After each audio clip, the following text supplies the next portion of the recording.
Hello guys, welcome to my channel. Today we are going to see how to turn off permanent private browsing mode. So if you notice that it's always turning on every time you turn on Firefox, I'll show you guys how to turn that off.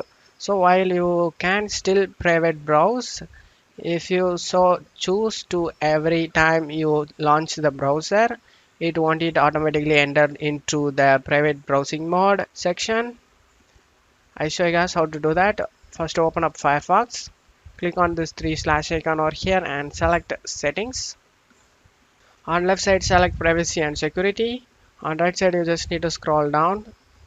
Under the cookies and site data, delete cookies and site data when Firefox is closed.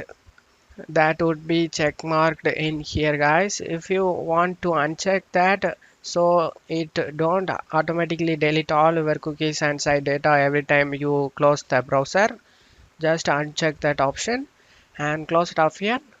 And now relaunch the Firefox for changes take effect. That's all you have to do it guys. That's it for today's video guys. Give me a like and subscribe. Thank you.